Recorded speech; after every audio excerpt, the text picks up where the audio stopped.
Welcome to the Momnificent Podcast. This is the place where we help parents live a happy, healthy life with their kids.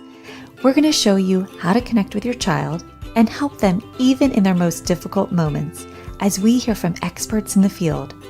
I'm your host, Dr. Karin Jakubowski, an international speaker, public school principal, and former struggling student. The Momnificent Podcast equips parents with science-based strategies to help you live a happy, healthy life with your kids. Welcome.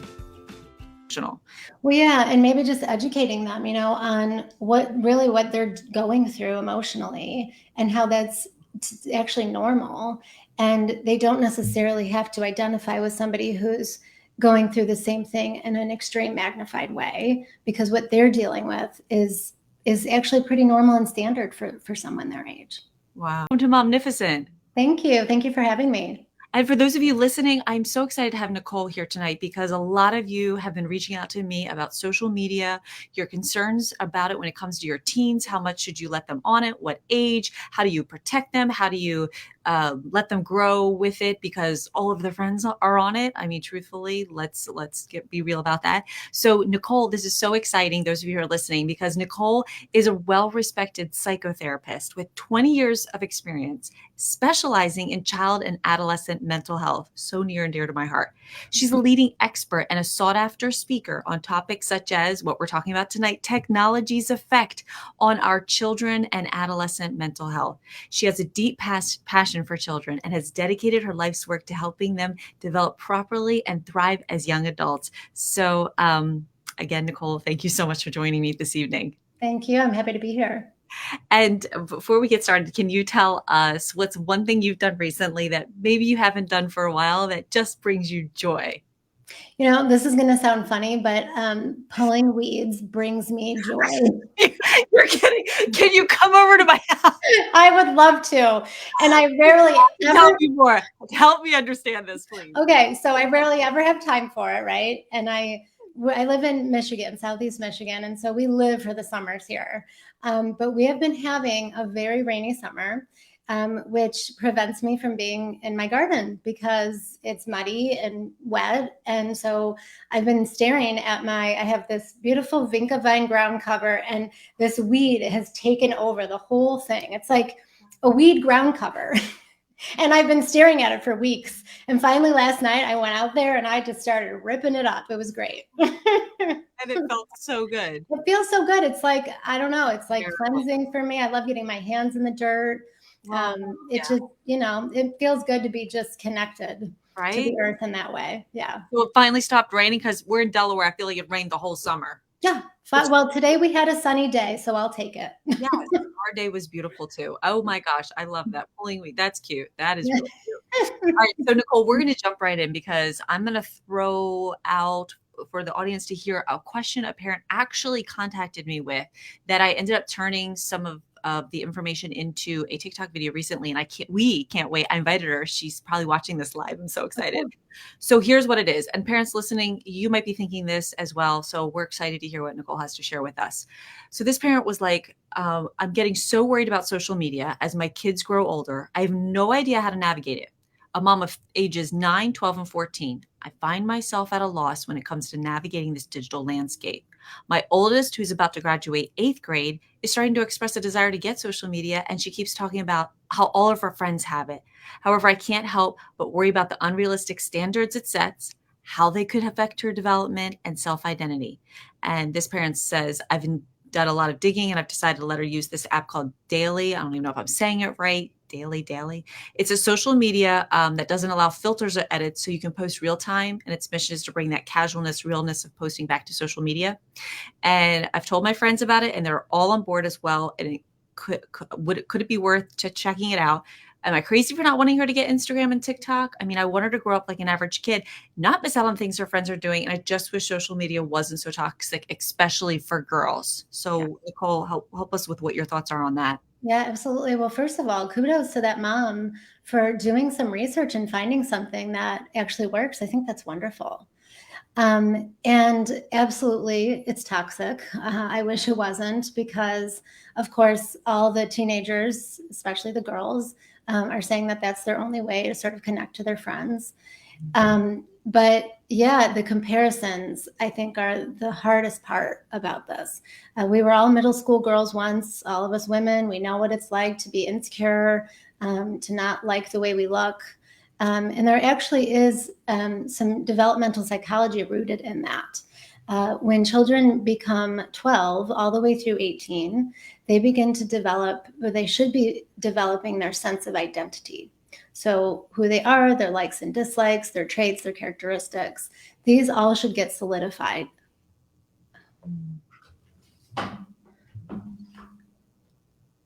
Yep, you're good.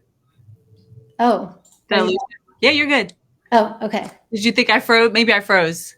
Yeah, I don't know. I can't see you, but if you can hear me and see me, then I can just keep talking. You Oh, can't. there you are. Oh, I can see you. Okay. Okay, Yeah, good. you're good. Go ahead. All right. In 12 So and 18, you were saying that's So the sense of who you are starts to get solidified.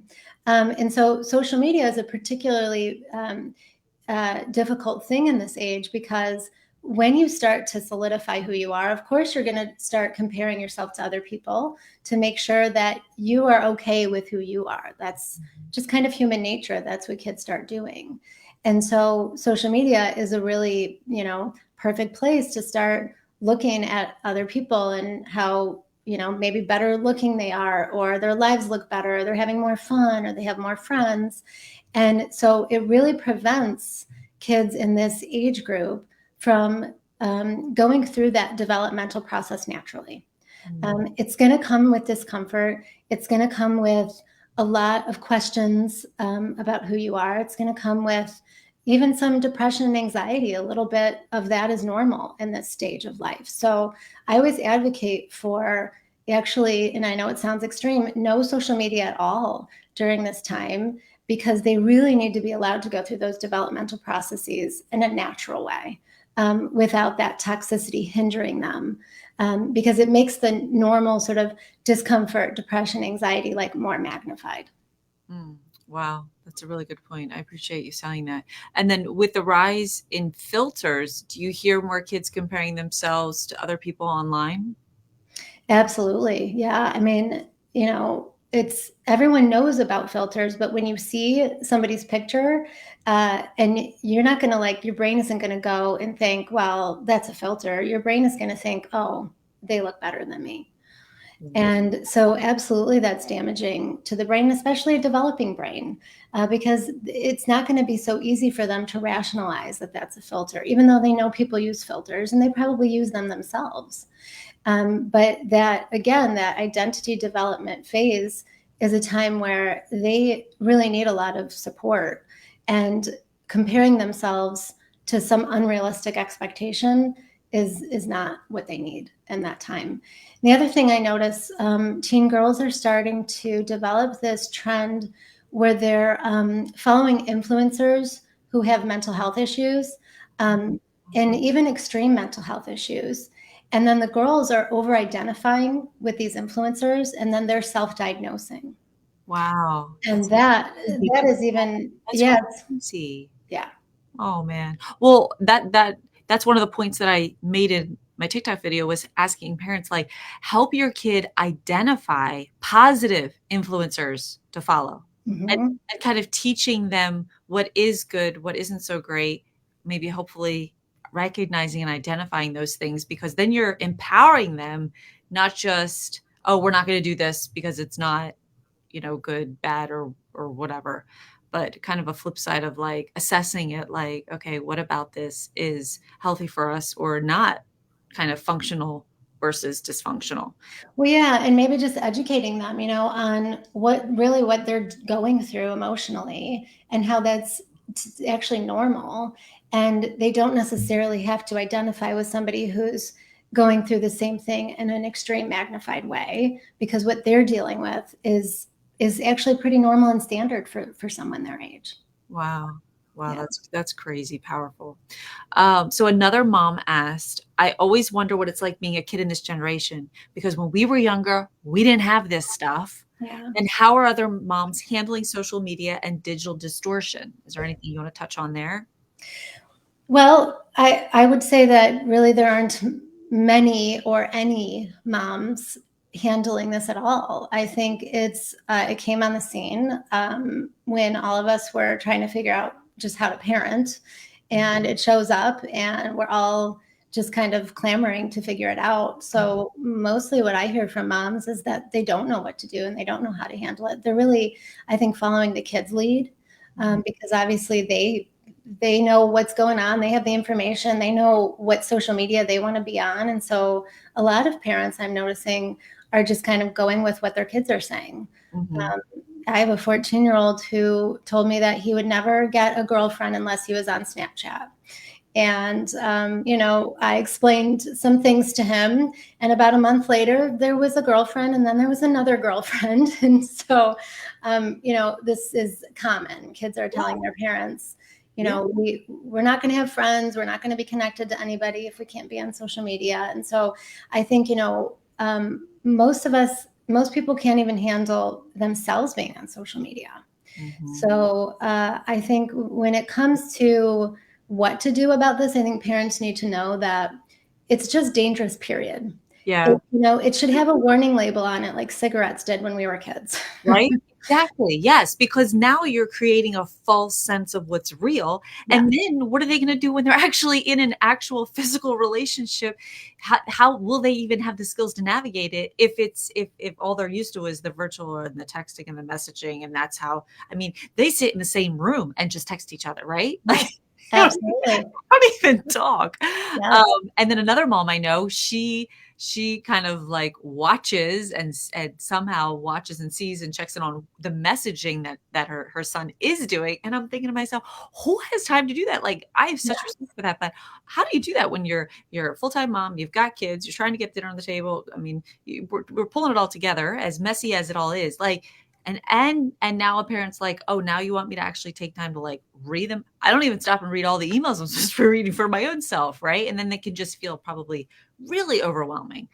yeah, Um, yeah, so yeah, absolutely. and yeah, And another mom, what did another mom say that she does? Oh, I can't, go ahead. I can't, oh, it'll come back to me. well, I was just saying, thankfully, I think it's a little late, but thankfully, the Surgeon General has now come out with a warning on social media.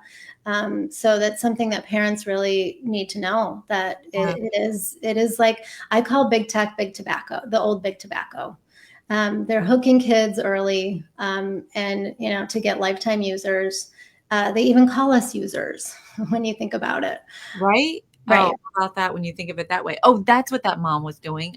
She had a conversation and somehow the kid mentioned something about, oh, I saw that on TikTok. And they were like, how'd you see that on TikTok? And the kid was like, I think 13 years old. He was like, I have an account. And the mom was like, you have an account on TikTok? The mom didn't even know. Yes. It's Yes. like, oh, shoot.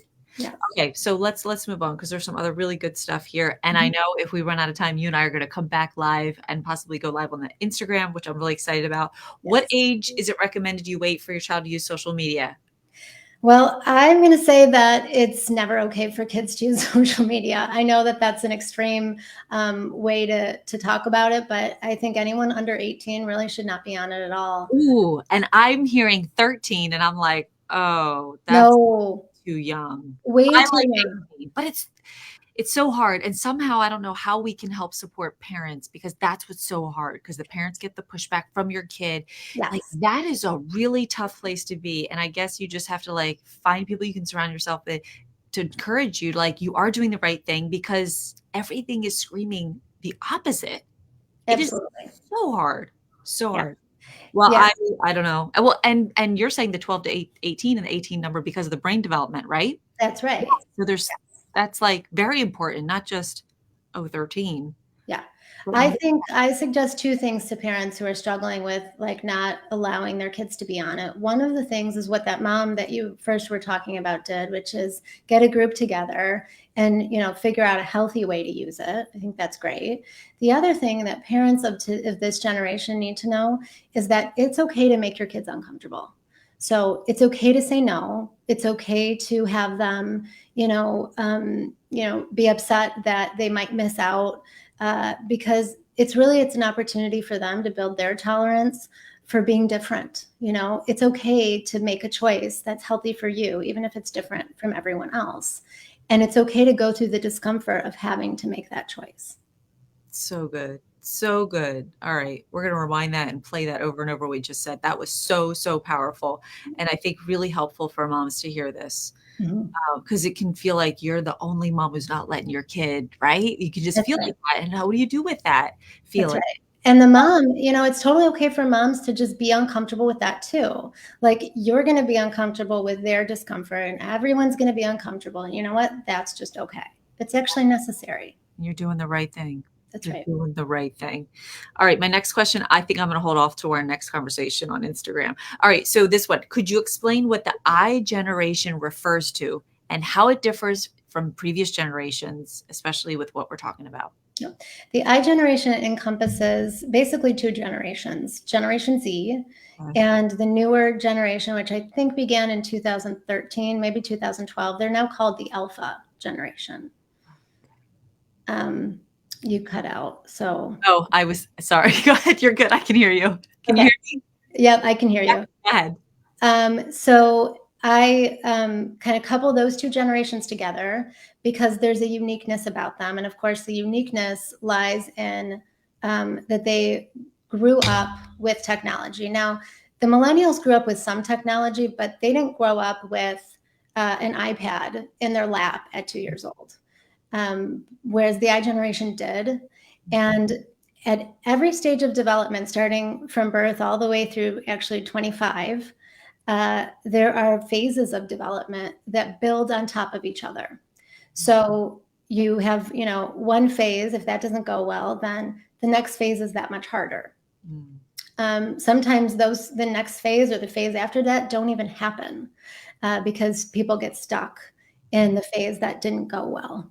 So essentially, if you have an iPad on your lap at 1 or 2 years old, you're not going to develop at any stage the way that you need to because that device is hindering your growth. It's hindering your development on every level: social, emotional, physical, cognitive, and even I talk about spiritual development. Wow. So that's how this generation is different from really any other generation. The other thing I see happening to the I generation is I call it the culture of parenting. It's sort of related to what I was talking about just a bit ago with how parents have trouble making their kids uncomfortable. Mm. So the iPad or the phone or the game or the device of any kind makes you happy, it makes you contented, it makes you be able to sit still in a restaurant, right?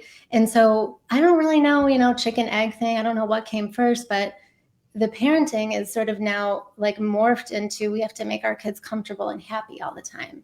And so Mm. this particular generation is really struggling with their coping skills, just basic life skills, and they're Yes. struggling in their teen years, they're struggling in their young adult years. And so it's a really particular generational issue that I think is really important that people understand. Yeah, I think that's so powerful. It reminds me of another video I did recently where the more kids are on tech, the less language they develop at like 2 years old and 3 and 4 and 5 years old. Like it is stunting their growth. It is hindering it. It's like a crutch to them. Like like you said, there should be like warning signs going off. Yeah, And too absolutely. often we're not hearing that or feeling the support of standing and having that uncomfortable spot where no, you're saying no to your child, you're not going to have that or have access to that at this time or now. Um, Yeah. so is there anything else you want to add to that where how generational differences in parenting influence the mental health of the I generation, or would you say that's just captured in what you just shared? Yeah, I mean, I think it's mostly what I shared. I think I talk about generational differences actually all the way back to the greatest generation because I believe that the pendulum swings in either extreme each generation. Yeah. And I think that, that's how the millennials got to be, that entitled generation. When they were coming into the workforce, everybody was, up in arms at how they were sort of entitled and mandating things from their bosses. And they were really the first generation to do that. But I think that's because the baby boomers who raised them were raised by the greatest generation who told their baby boomer kids children should be seen and not heard. Right. So the baby boomers had that wounding. Yep. And then they raised their millennial kids to be, very important. And there's nothing wrong with that, but they didn't have a balance because, and no generation really does culturally, because So again, true. the pendulum swings too far in the other direction.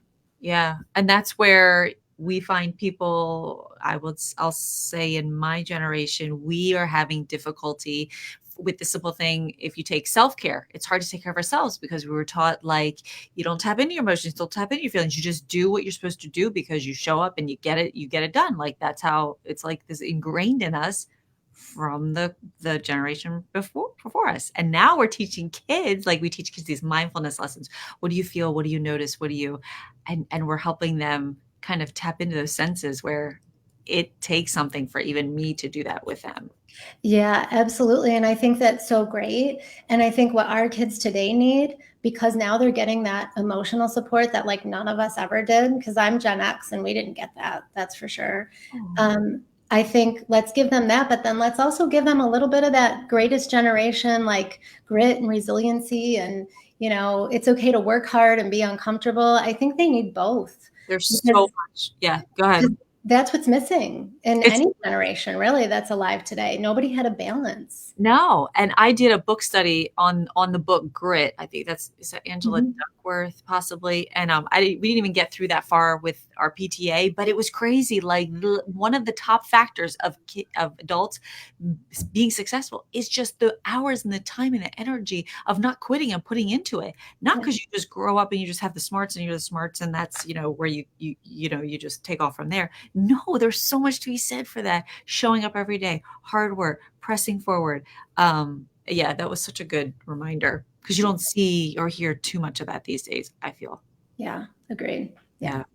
Yeah. How can parents strike a balance between allowing their children to use technology while also ensuring it doesn't negatively impact their mental health? I mean, I know Mhm. you're like, just don't do it.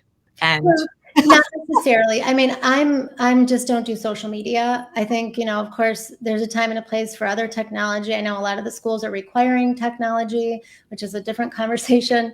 But if you have to use it, or if it's you're using it and you feel like, oh, we can have a balance, my suggestion is that you delay usage as long as possible. I like to say 14 is a good age to start introducing, a device like a cell phone, like a smartphone. Mhm. Um, and because you've delayed usage, you can teach them how to sort of monitor themselves. They have the maturity, they have a little bit of life experience where they can start to recognize, and they've spent long enough without it, where they can start to recognize, oh, you know what? I've been on my phone too long. I need to put it down.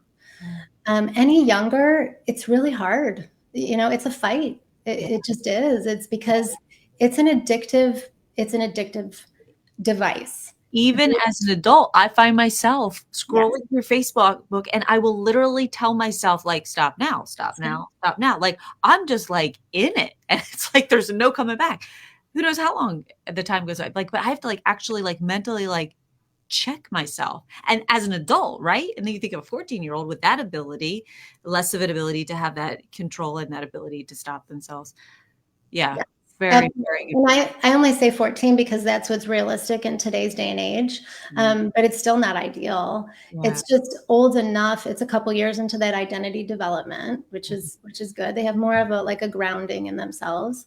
Yeah. Um, and that's typically the start of high school. So it's just an easy transitional year to kind of introduce that. And kids at this age also really need to be trusted. They need parents to foster their independence and their decision making, and they need to be allowed to make mistakes and fail and learn from them. Yeah. And so it's a kind of a good time to say, you know what, I trust you. Here's the education. I recommend contracts where you sit down with your child before you give them the device, and you come up with parameters and rules and boundaries around how you're going to use it. I like And that. yeah, so you educate them, you give them boundaries, and you say, "I trust you." Okay. And of course, the parent still has to monitor and watch, but there are some kind of signs and clues that parents can learn to know if their children are having a hard time, and then that's when I would recommend them stepping in. But I think if you have delayed usage, they're mature enough to try and monitor themselves. That's good. That's really good. So, Nicole, as we end, what are 3 things you want to leave our listeners with today? Like, please, parents, just what would you want them to go walk away with? Well, I want them to know they are the expert for their own child. I think we live in a culture where there's 1,000 parenting books written, and I'm not knocking the parenting books. I hope to write some one day, but my parenting book is going to be more geared towards staying connected to yourself as the parent, so you can be attuned to your kid and you can stay connected to them, and you know what they need. That's Yes. something very important that today's parents need to know. So good. The other thing that I want parents to know is that they're not powerless, right? Like they're in control of their child's technology use. They can delay usage, they can take it away, they can say absolutely not to social media. And that's not an easy choice, but it's something that they can do and something they can control. And again, I've seen a lot of parents kind of band together in communities and say, look, we're going to delay usage. And then because they're all doing it, then their kids don't feel left out. Yes, that's so good. That's Yeah. awesome. Yeah. And any last thing? Well, I think it's important for parents to recognize their own device usage. Just like you were saying, you have a hard time Yeah. saying, staying off of social media. Kids are watching, They're parents with us. Yeah. And my grandmother, I thought it was so funny. She used to say or do as I say, not as I do. And we would joke about it. As I got older, I would say, you realize that's ridiculous. And she would laugh. And so, yeah, they're watching. You got They're watching us so much more than we realize. They watch more than what we tell them. Like yeah, yes, you're right. We have to check ourselves. I yeah. love that. Nicole, thank you so much. And so how can someone find and follow you? Yep, sure. So I'm on Instagram at iGeneration Mental Health. I'm on LinkedIn as Nicole Runyon, LMSW. And I'm on Facebook as well as iGeneration Mental Health. I have a website, NicoleRunyon.com. Love it. And yeah.